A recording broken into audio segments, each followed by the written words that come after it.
Good afternoon, New York, and the rest of our listeners around the globe. My name is June Stoyer, and I'm the host of the Organic View Radio Show. Our podcast is available on iTunes, Zune, and you can also visit our website at www.theorganicview.com.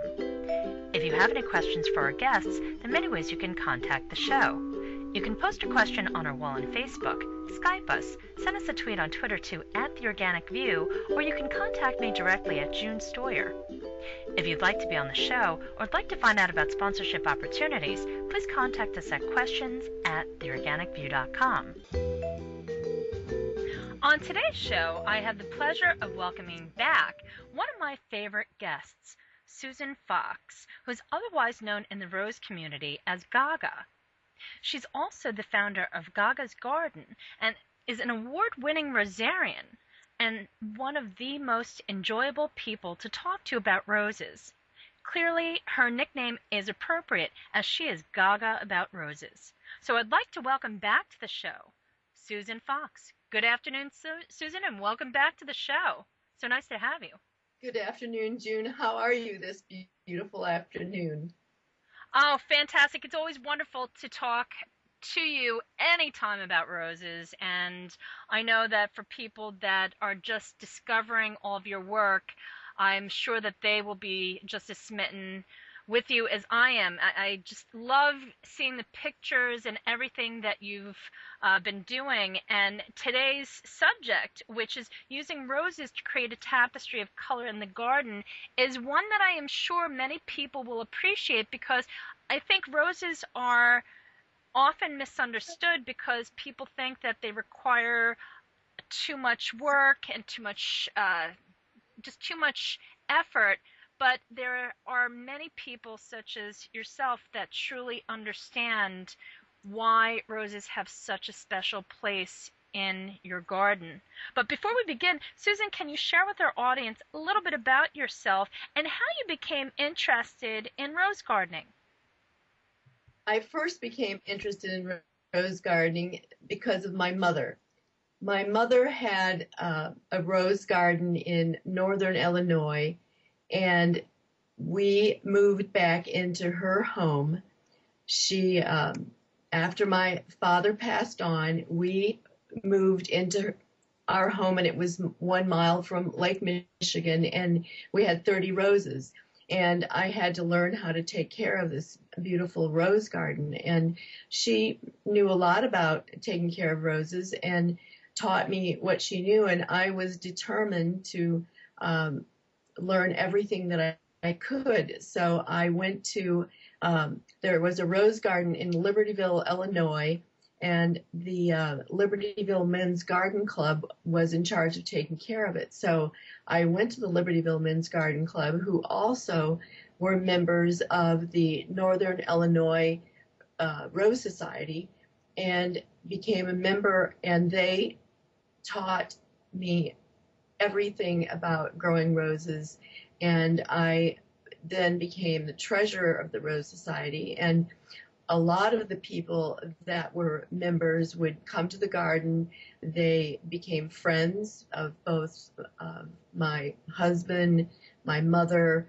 We enjoyed a lot of social events, and they were happy to teach me everything that they could. There was a gentleman that called himself an octogenarian rosarian. He's since passed. His name was Len Author, and they encouraged me to show roses, which is another thing that I would tell your viewing audience is a great deal of fun, but it's where you can learn roses that you might want to have in your garden, and see beautiful roses and meet new friends. So that's really, if you want to learn about roses, then look up in your local area. Just go to Google or go to ars.org and find out what your local rose society is, and people are committed to help you learn all about roses at your local rose societies. But that's really how I started. First, let's just say my mother, then the Libertyville Men's Garden Club, and then they encouraged me to show roses, and I went from there. I won when I first entered a rose show. I entered as a novice. I won a lot of ribbons. I thought, a lot of people can't come to my garden, so I'll take roses to the rose show, and it was so much fun. And once you win your first ribbon, I went from there, and I ended up winning at a national convention. I won the best. I won a trophy for the best climber, which I just happen to have a picture here.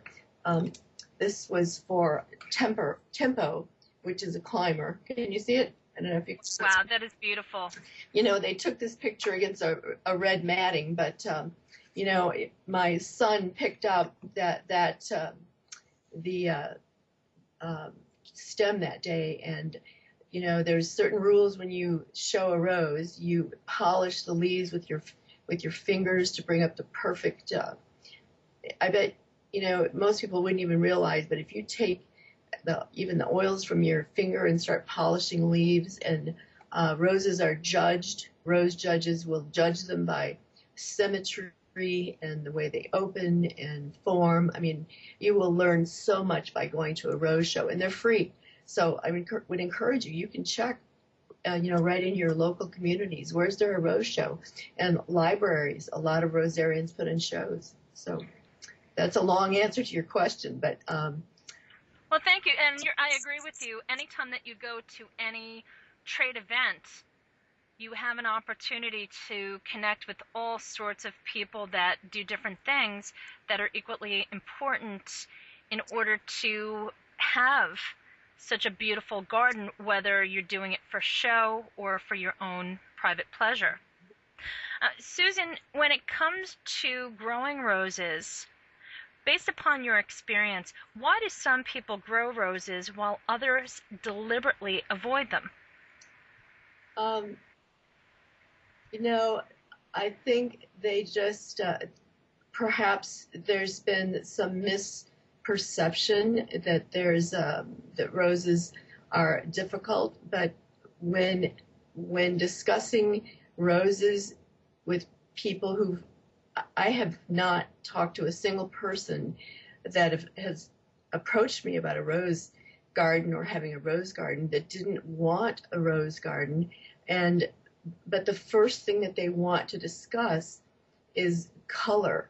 And so when they start planning their rose garden, the first thing that they talk about is the color of the roses. And it's very important to them. They begin by choosing the color and the design of their roses. So, and also again, the perception is that it's difficult. And, it's really, I joke about it and I say, roses aren't difficult. People are. There's just a few things that they might need. There's a lot of discussion. If you read about roses, you might hear that, they're difficult or there's things that need to be done. But I say that people love gardening. They love to get outside. I've gone to many, many garden shows, and people are passionate about getting out in the yard and doing things. I think the word that I like to use is minimal care. So people like to get out and do things in the yard, and so I think they just want to know what are the few things they need to do with roses. So if they know it, they will get out there and do it. And there's better minimal care roses coming out every day. So choose the colors that you want, find some minimal care roses and plan your garden, and then follow the instructions on planting them. And I think that really I found very few people that did not really say that they wanted a rose garden, and it's really pretty easy to put one in. So if you want a rose garden, you can have one, and with minimal care. Now, like other flowers that can be found in a garden, roses in particular hold memories that can often be a little difficult for some folks, especially when it comes to a particular color rose. Can you explain how the colors influence emotion in people. Um, I wrote a post or an article about, it was actually around Valentine's Day that I wrote about the meanings of particular colors with roses, because some people don't know it, about what actual meanings are connected to flowers. But for instance, red roses are particularly associated with passion, the reds, the deep oranges. And I know that uh, um, around Mother's Day, if you wear a corsage, my mother told me that if you wore a white corsage, that it meant that your mother was passed. So there are definite meanings, and there are flowers that mean a lot to us. For instance, I've talked to many people that buy a rose. If they go to a garden center, they buy a rose based on the emotion that it meant to them when they were growing up. I hear this when my garden was featured on a garden walk. Most of the comments were meant that I heard were references to, this was my mother's favorite rose. I really am looking for this rose because when I was growing up, my grandmother had this rose. There are emotions tied to roses or by names of roses. And also fragrance triggers. So often people will stop and smell a rose and say, this takes me back to the time when I was a child. This means just so much to me because my mother or my aunt or my grandmother. So roses can definitely bring about memory triggers because they're special to you because of the people that you associate with them, mothers, grandmothers, fathers, and most often very, very good memories. Or I had a friend that said when she planted her garden, she didn't want a single red rose. And I thought that was very unusual because red roses are usually very popular. And it turned out that her family had owned a funeral home, and she did not like red roses. So we planted her entire garden. There's so many oranges and corals, and so she just didn't care for red roses. So colors, just like fragrance, can have a great deal of meaning to people. So, and a lot of people love white roses or pinks. So you can choose your garden based on color. And I happen to like red roses next to oranges, red roses next to, not oranges, but red roses next to yellows. I think it's just beautiful. So I plan the garden by certain colors next to other colors because of the way they look. And it just lays out beautifully in the way it looks at night, the way the colors reflect. Thank you. That's an excellent point. Susan, can you explain to our audience about the different blooming periods that specific roses have throughout the season? Because I don't think that for the novices, they quite understand that you can have blooming roses all throughout the season. There was a Dr. Tony Liberto did a presentation on old garden roses, and old garden roses bloom some of them just bloom once a year, some maybe twice a year, and some of them are, I'm not an expert on old garden roses. He happens to be, and I did, on my website, there's a article that I wrote with all of the information on old garden roses and their bloom cycle. So, but some old garden roses that are famous for the headiest fragrance, they will bloom earliest in the spring. So if you want roses that bloom very, very early, you would want some of the old garden roses. But the hybrid roses bloom all year long. So if you are deadheading, meaning cutting off your spent blooms, your roses are going to perpetually bloom. So They're just going to continue to bloom all summer. And they bloom all the way into, I was so amazed because I had a rose called Rosie O'Donnell that won Christmas Eve. It was blooming. It was very tall. I took a tape measure. I think it was, oh, I forget, maybe 10 feet tall, and it was in the window. And so I wrote a post called "Room with a View" because on Christmas Eve it was in Texas, but it was perfect, and it had been. Roses will survive like 3 days of 23 degrees, so they will continue into the winter. They'll be going into dormant state, but you will have roses that will continue to bloom very late in the year, so you could have roses all year long as you're deadheading. So that's why what is so wonderful, I know we talk about roses being a tapestry of color.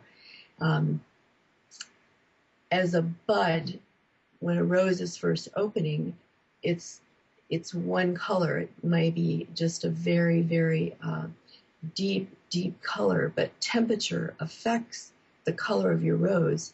So if you're in a cool temperature, a rose can really hold its color. But for instance, in Texas, if we're in a very, very hot temperature, it would cause your rose to open very, very quickly, and the heat would bleach out the color. So a rose garden is a tapestry of color because it changes every day. It's just as if it's a painting that's changing color. Even within a very same day, it's changing. Certain roses are meant to change on the very same bush. I had a rose called Rio Samba that the rose itself was from orange to coral to pink. So a rose garden is just never boring. It's just constantly changing. So you can just take a stroll and expect to see something different every time you take a stroll in the rose garden. It's just intriguing to watch the changes. Thank you. What varieties do you recommend for the more experienced growers as well as for the newbies? June, it is really a matter of taste, but the hybrid teas will throw a single stem, which takes a little bit longer, for your rose because you're growing the tall single stem roses. But if you just love a rose garden that has, I would recommend, I just talk about it, and many people have heard that I love Floribundas for their profusion of bloom and their rapid bloom cycle. So I just really like Floribundas. And right now there are many minimal care Floribundas that are coming out that they're good roses. They have lots of blooms and they're very showy roses. So if you like to enjoy a rose garden with lots of blooms, that are showy and easy care, I think Floribundas are a good choice. So if you're new to rose gardening and you want to find a rose that's easy care, and of course I know many people know knockouts. I think you just posted the knockout, which was named for the creator Bill Radler. It's called Red Raz, and I think you just posted it on your site. It's really pretty. It shows I've got it in the backyard with the hill showing, and that if there is one rose that's it's about as minimal care as you get. It's a good rose. So, say if somebody doesn't have a lot of property or lives in an apartment where basically all they have is minimal sunlight, say either on windowsills or even a fire escape, they're living in a city. Are there any roses that can be grown in containers that you can recommend? Oh, I'm so glad you asked that question. I just love to put roses in pots. They do beautifully in containers. Some people I knew, I just ran into him in Green Bay, Wisconsin, and I've known him since Chicago when I won that national trophy. His name is Dr. Andy Plaz, and he has won so many awards, and he grew roses in pots. He didn't have a lot of sunlight, so he would move his roses where the sun was in pots. So I like miniatures roses. Just think, you can buy miniature roses and put them in your on your windowsills. And as I said, they're perennials. So I've put my my little miniatures in a pot and leave them out all winter in the pot. And a lot of people would think, well, and now I'm in Illinois, and I left my miniatures in. I have a brick, brick pot, not pot, but it's a brick.